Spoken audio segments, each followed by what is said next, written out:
This is Inspiring Design, where unique innovators come together to share their knowledge, share their insight, and keep us up to date with the latest industry trends. And here's your host, Roshan Senanayake.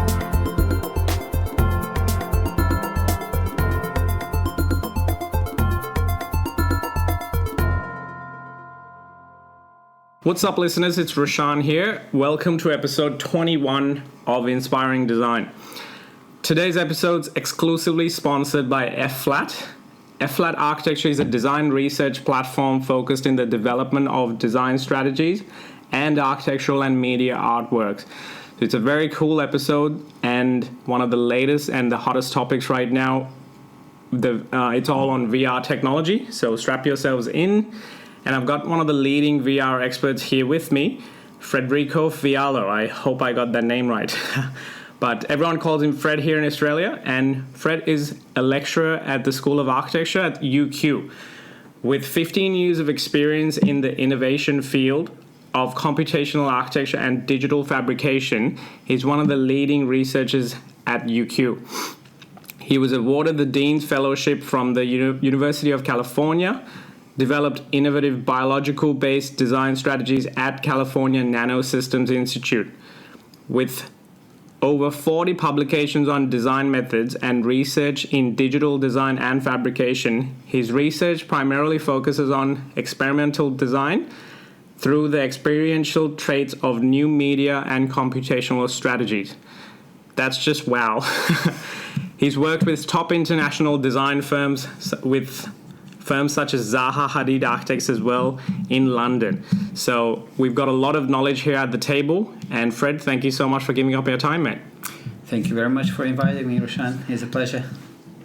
Can we start off with a little bit of background and history on yourself? I originally come from Portugal, and my education was in Porto as a university, as a Bachelor of Architecture.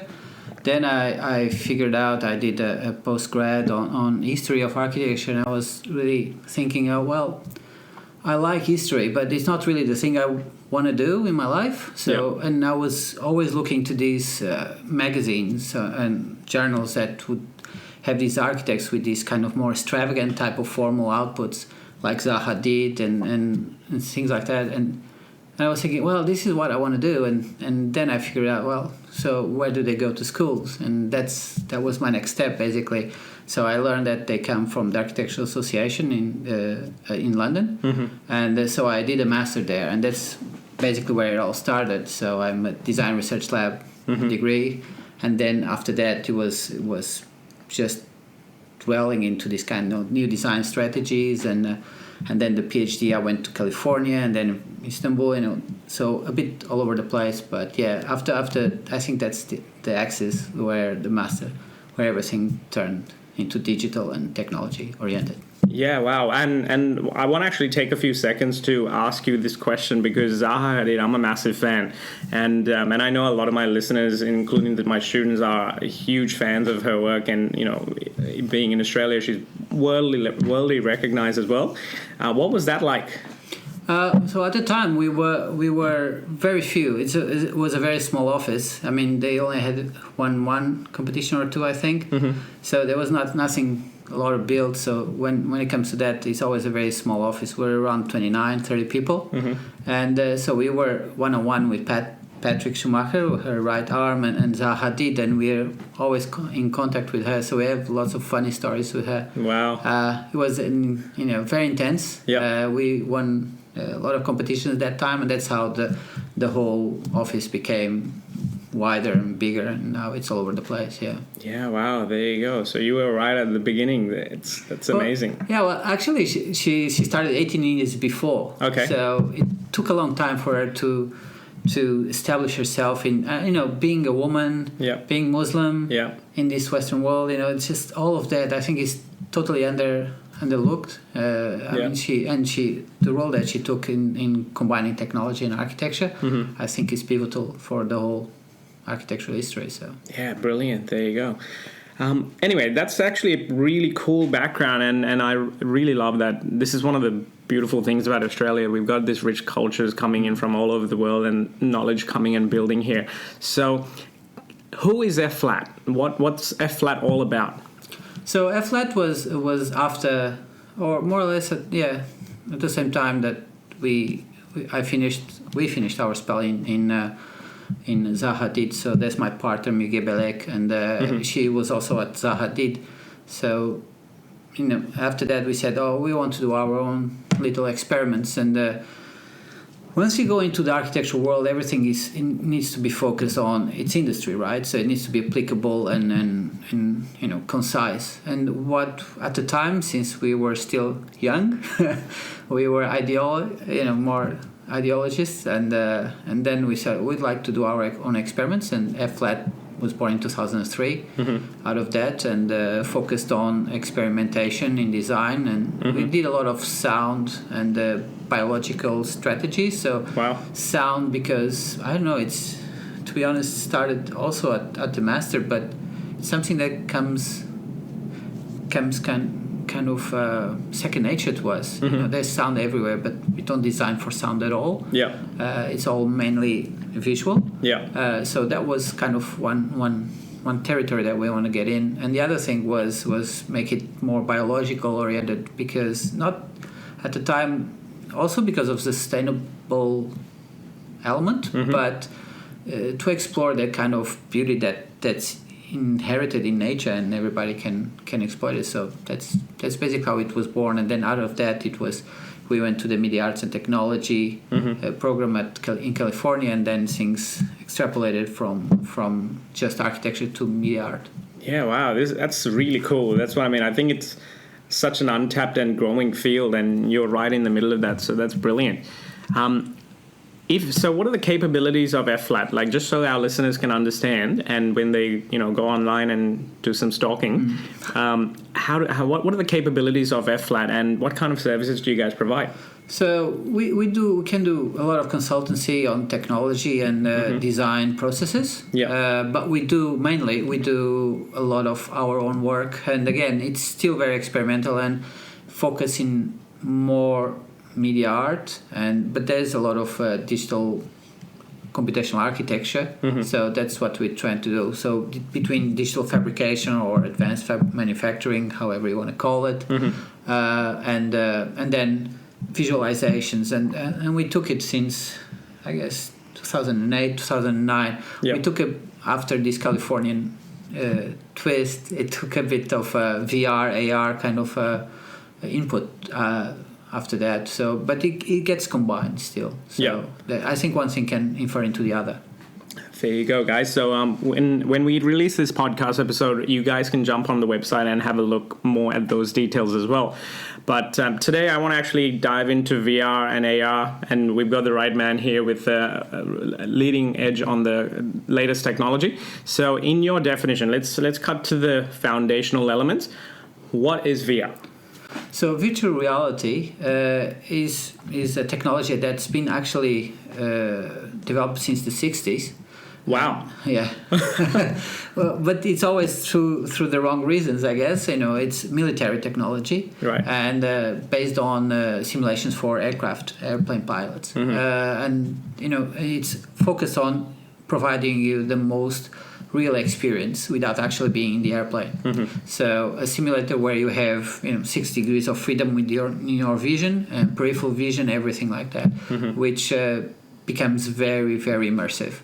So VR is an immersive technology that can provide you parallel experience to what you are surrounded of. Yeah, and it actually tricks your brain. This is, I think, what happens, and I want to talk a little bit more on that. But so if that's the definition of VR, what is AR?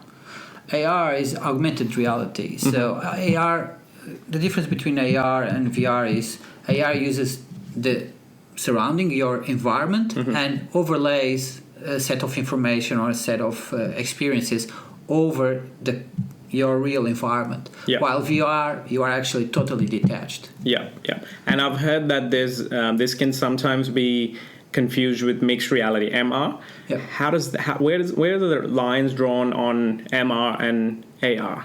Well, mixed reality becomes a bit more constrained on the environment that you are in, while AR can actually be deployed all geolocated, for example. So you can actually locate it all over Brisbane or wherever. Where mixed reality is more towards a controlled environment, but again, it's an overlay of information. Yeah. So it's more local versus going beyond that constraining site. There Correct. You go. So one of the questions that I get asked a lot is from the schools and the clients that we work with is understanding how they can invest in VR. Now, there's a big push with this technology coming into almost every single industry, at a global scale, and educators sometimes have misconceptions and misunderstandings on how to use VR in their classrooms or lectures or whatever the projects that they do.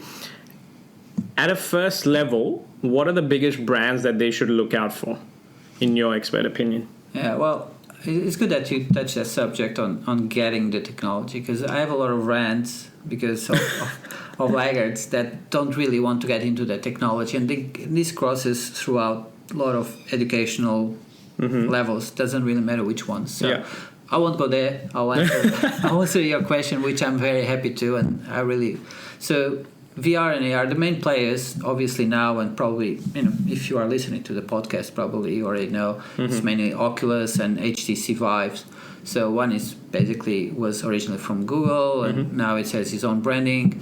Oculus was original Oculus, but now it belongs to Facebook. Yeah. And I know there's negative connotations to both of those things, but I guess they are just there to support or to extract the technology. They are not inferring too much. There's not any kind of data beyond your logins, elements, and accounts that can be taken off. So both experiences are very, very individual.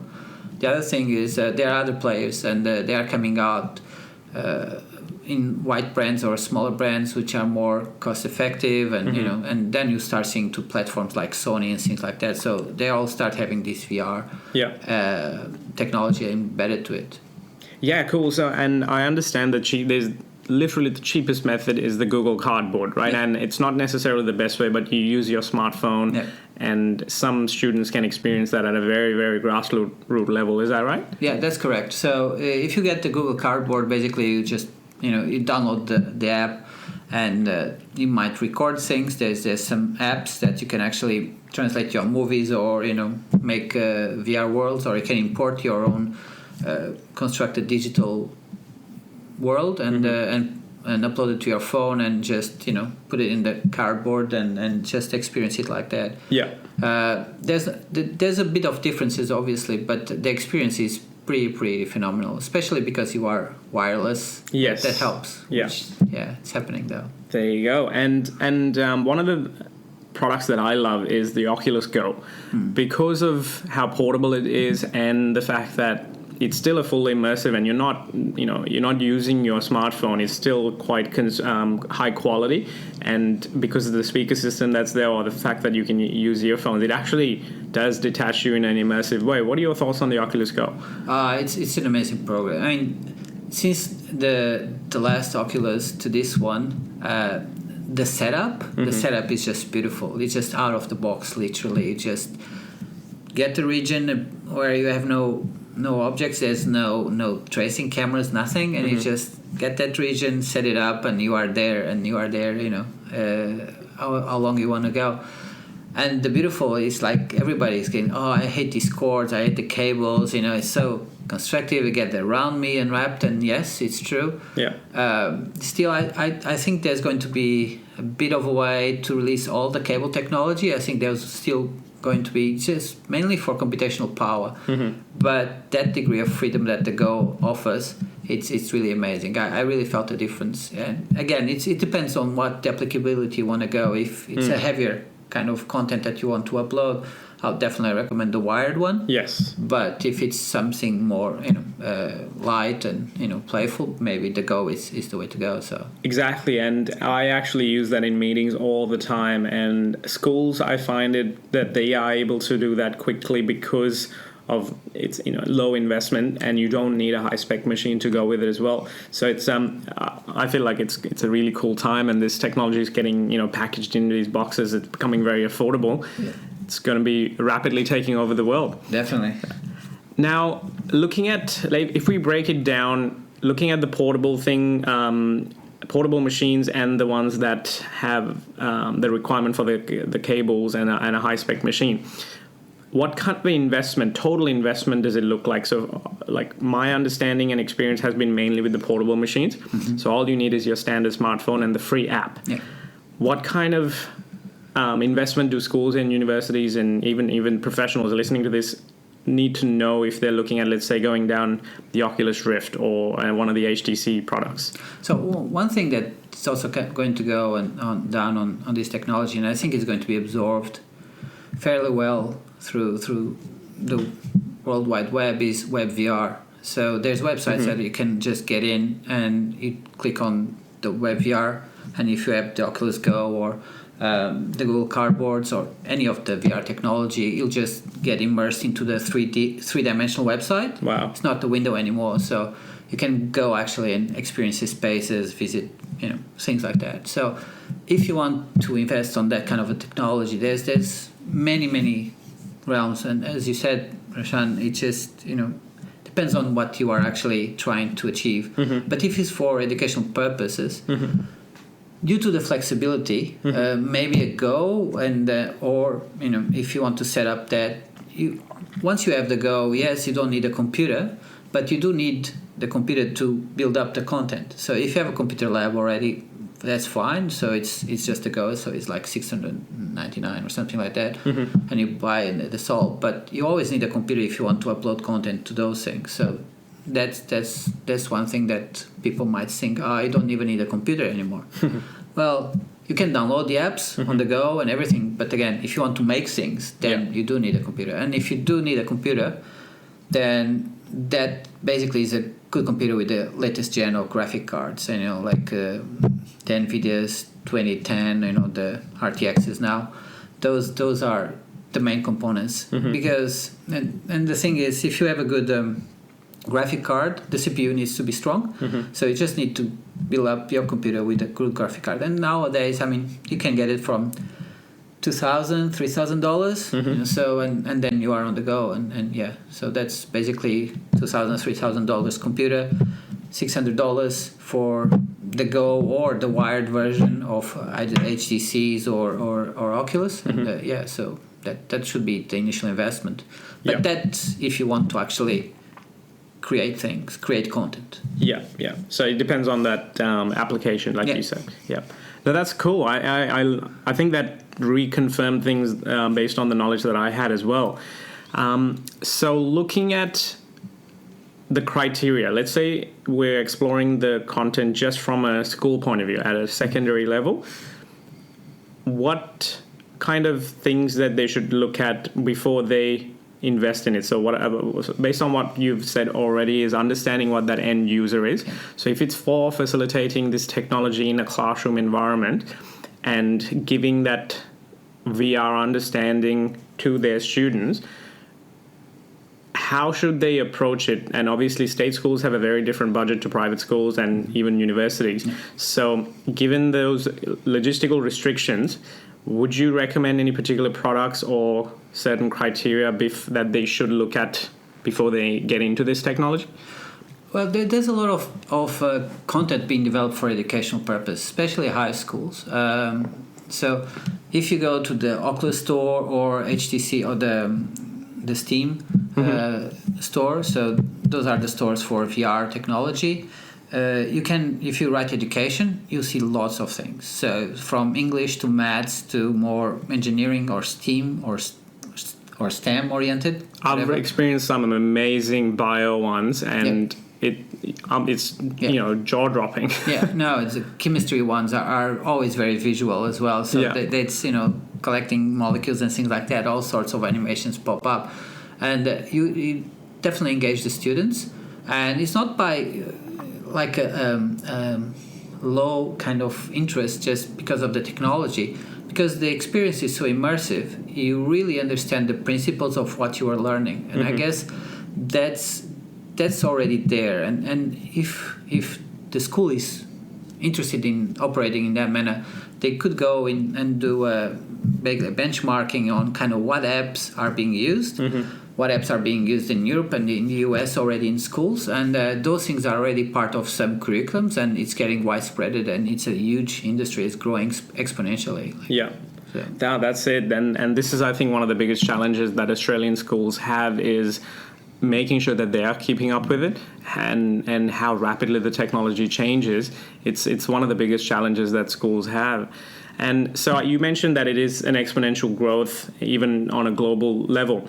So shall we talk a little bit more about what the actual applications of VR is in the industry, right? So I already have experienced things like in the medical industry, where they're simulating operation theaters. You already mentioned military back in, what was it, 60s? Yes, in the 60s, yes. There you go. That's brand new information to me. I can't actually believe that kind of technology existed back then. So that's incredible. But I've seen it come through in business, in design as a main tool, because that's very much in the forefront of it.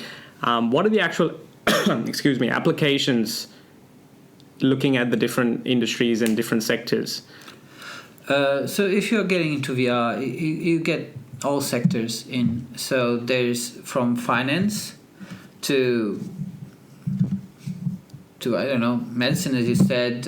How are they using geology. in finance? Finance is just for analytics. Yep. And the way you overlaying analytics is far more concise than having 6 screens in front of you.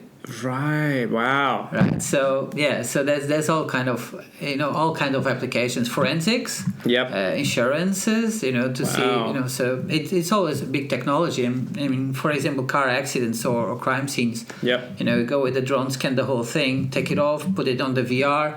You have all the context. Wow. All the context. So you won't be missing any photos or any kind of data. Yeah. And you can see anything that previously happened. All the kind of trace it that So all kind of that. There's one particular case that's actually very convincing. Putting it into numbers, and again, it's because it's industry oriented. Crunching down to numbers is always one of those things. So Boeing started using VR a long time ago, but for training sessions on their engineers. So before the 777, they wanted to. So they need to get all the engineers, flying them over to Texas, give them instructions how to assemble and disassemble the engine, and then send them back to their own countries, right?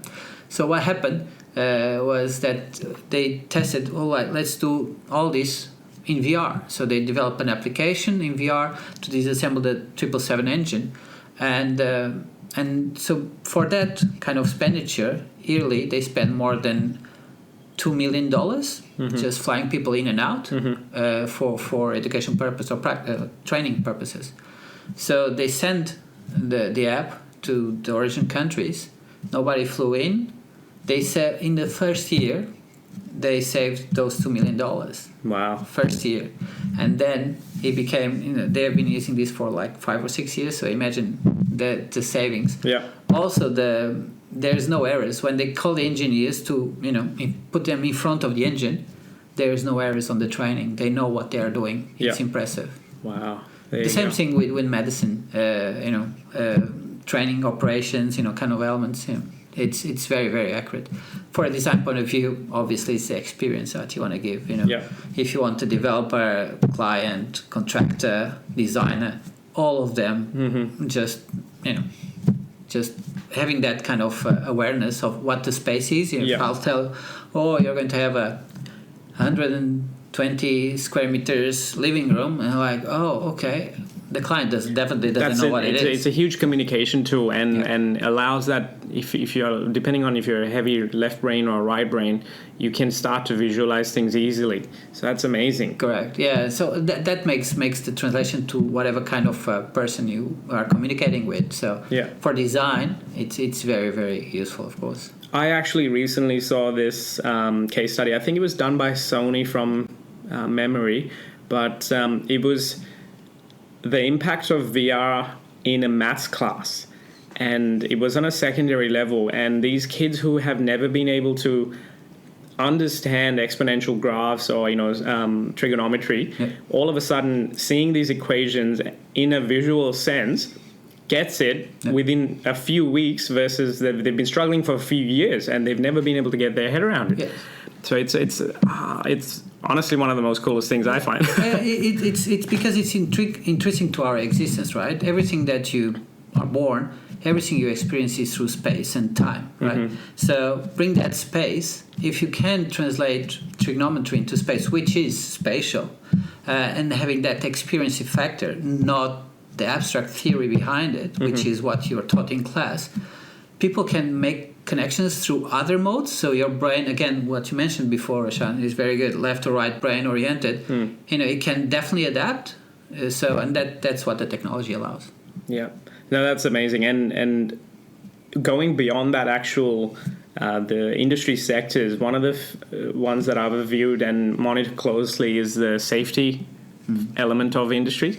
And just looking at the construction industry, the tradesmen who have to operate heavy machinery, and there's a lot of risk that come with that. But I've recently seen these case studies as well on crane operators being back in the office. They're literally now white-collar people and are operating the crane in a site on the other side of their town or in another country even, literally sitting in front of their computer, fully VR, and it's a live feed of their video from that site, and it's like working with it, but they've completely taken out that risk factor of them working within that environment.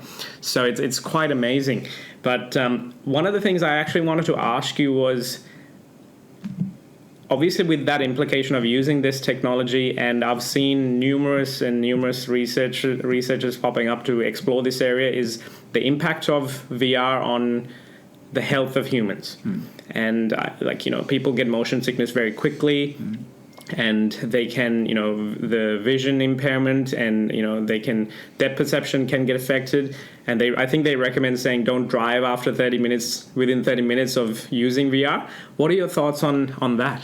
So I have a lot of motion sickness. Even in car, I have motion sickness. So once I put VR, I know I was going to feel it, because this motion sickness occurs because of the signals between your ears and your visuals, your eyes, do not correlate. Yeah. So you're expecting a sort of a turn, or if you are, in VR and there's no G-force. Yeah. So your ears balance accordingly, but there's no G-force. So that starts creating motion sicknesses. When you are reading in the car, it's exactly the same. You're looking at the book, suddenly the car turns, and you are not expecting the turn, so there is the G-force. So the eyes are focusing on one fixed point, and the balances are moving around, so that's why I get motion sickness. Right. So the reason why I explain this is because I suffered so much, I needed to solve it because I'm always in the technology. Of course. So, and the interesting enough is about how the camera is set up in VR. So it depends on the experiences and depends how cinematic it might be, the application.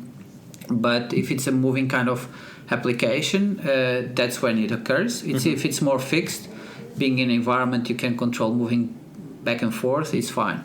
And the trick to diminish, not to take it away, but just dramatically diminish, is how you set up the camera. So for example, while you are walking, you obviously don't feel like, you don't experience it because your brain absorbs it, but your camera, setting the camera like up and down motions, like you are giving steps. Right. That takes all the VR, the motion sickness out of VR. I see. The same thing when you are driving a car, and if you make the kind of RPM, so the rotations, and if there's some trepidation in the camera, that diminishes the VR a lot. So all these kind of little tricks are being implemented, and came a lot of cinematic and psychoanalytic kind of tests. So but yes, you will suffer, but there's many other ways. I mean, but depends on the experience. I mean, if you put yourself in driving a Formula 1 or something like that, you will get a lot of motion sicknesses. But if you are doing a trigonometry, or kind of an experience, or watching a movie even, the cameras are set up for you not to do it, because everybody is very aware of it. Yeah, awesome. There you go. And I've actually never experienced motion sickness myself when using VR. I think the longest extent was about 50 minutes without a break. Yeah. But whenever I work with schools, and based on the research that I've found, we recommend at least 15 to 20 minutes blocks at a time. Yes. And just so that it allows that student, just in case they're feeling something, to feel comfortable and make sure that they don't suffer from anything further. What are your recommendations on the time periods? The time periods, again, the same thing. 10 to 50 minutes I would recommend to take them off, have a glass and just go or have a rest and assess what you need to do. Again, even games, if you go to that industry which wants you to play more and more all the time, even games, the games that are in VR, they are set up to do that now. Wow. So there's a big awareness of there's not everything is tackled, so we don't know how much. I mean, obviously you can spend more time, but it's not really beneficial to your health. And the issue is that they do not know what happens, but like epilepsies, all that kind of stuff might occur because it's basically you have two screens in front of your eyes, right? Which are very immersive. So all those risks that start to occur. Again, your dopamine brain levels in the brain increase because it's so immersive, the experience, and you want it more. So, all those kind of elements do occur, and that's why even in classes, for education purposes, you do have the experiential tutorial in VR, then they give a break, go through the theory, and then if they need it, they give another 5 minutes or 10 in order to reassess what you've learned. And so it's not like a continuous, like you'll be, in class, like put 45 minutes, you put the whole thing and you are off. You go. No, it's not like that. So, but it does relate to that experience mode, and taking you in and out of it, it's crucial. So 10-15 minutes would be my recommendation. Yeah, perfect. Well, there you go. And how about tackling that depth perception? Is there any tricks in the industry that people do to mitigate that or lessen the risk of depth perception issues? I think what they are kind of inferring is now the same also for computational power. One thing actually uses the other. You don't need to see so far all the time. So when I'm looking at you, my background is not focused, right? You are not taking that amount of information. So what they are doing that precisely is that kind of that perception focus where you are looking at. So actually VR now has eye tracking. So they are eye tracking your pupils and they know where you are actually looking at. That's amazing. So using that as an algorithm, both you don't spend so much computational power because you don't need to render what's on the background, and it's far more also as the brain experiences is far more perceptible as reality. So it just blurs out all the information that you are not actually focusing on. So Wow, there you go. That's actually really cool. And this is what I mean. I feel like all these little issues that are popping up, as the technology evolves, people are going to design it out and constantly keep iterating it. So it's really exciting to me. And actually that brings me to my next question. What do you think is in store for the future of VR in the next 5 to 10, 20 years? What are your thoughts on that?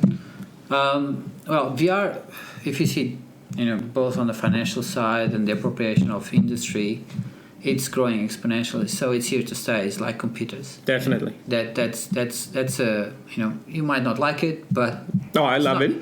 I'm a huge advocate of it. Me too, but I understand that some people that might be resilient to it, but it will here to stay like computers. It will facilitate your life and your elements, either whatever the profession might be. It will give you another input. So that's a sure thing. How it will evolve?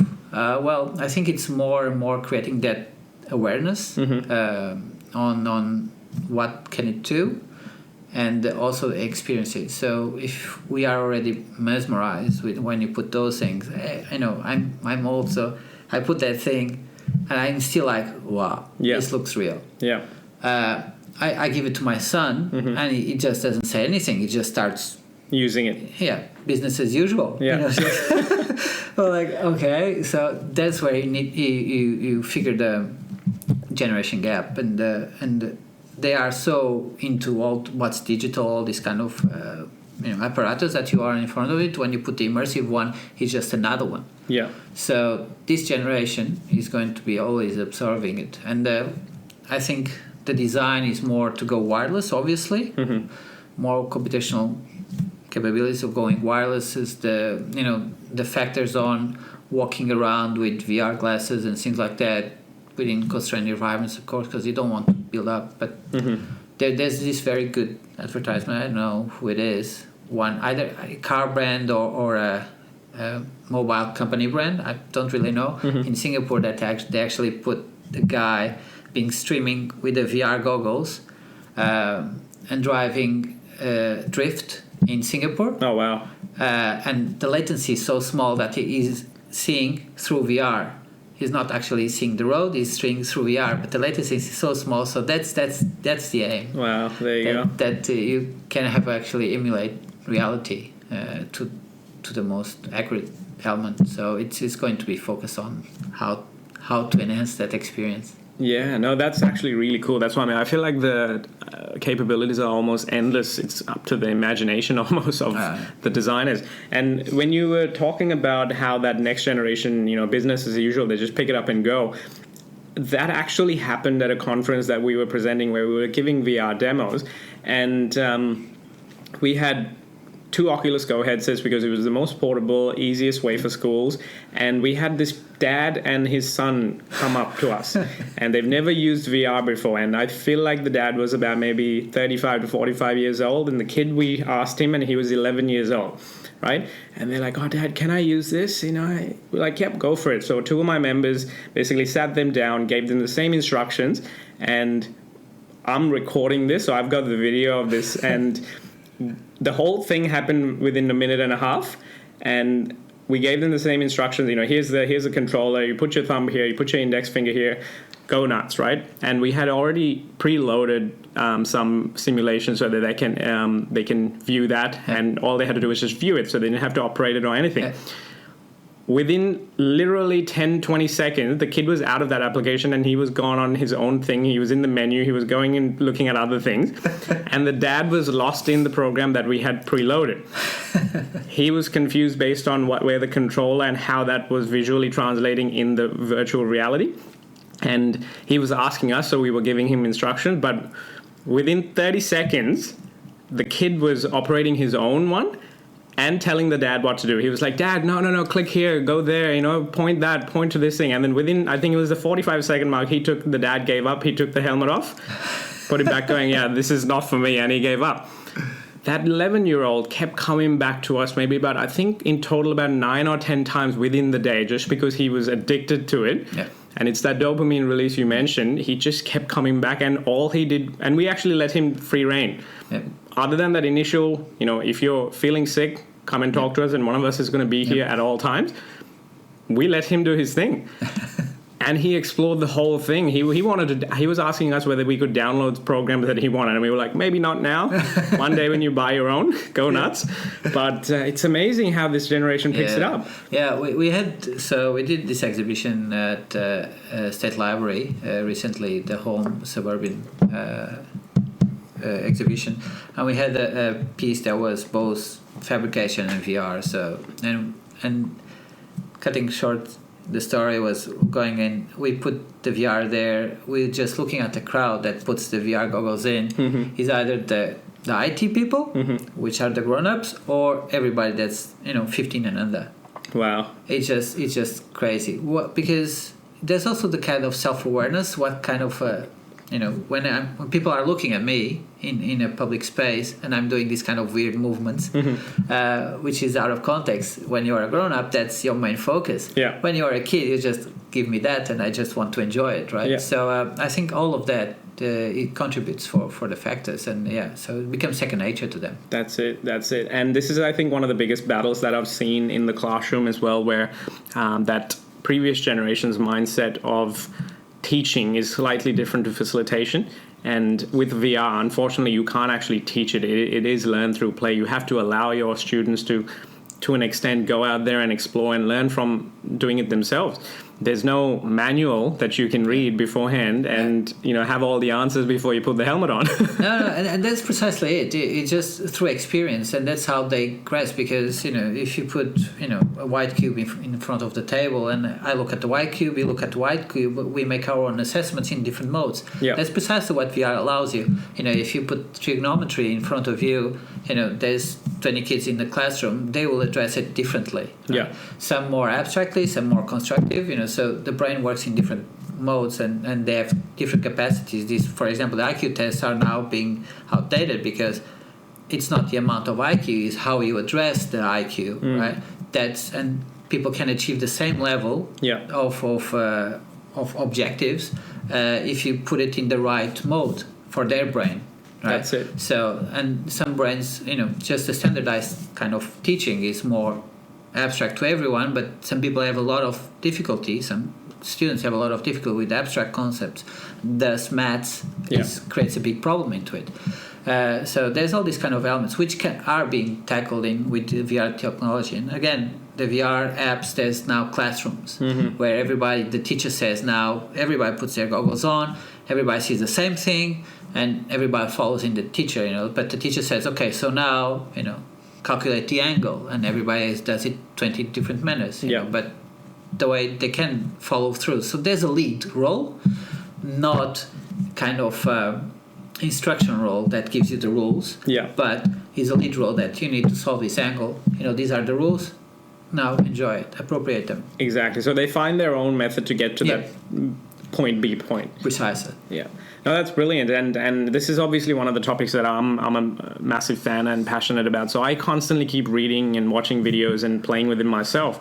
But a lot of the teachers, they have a lot of time constraints, right? Yeah. They have a million and one other things to do. Yes. They don't necessarily have the time to play.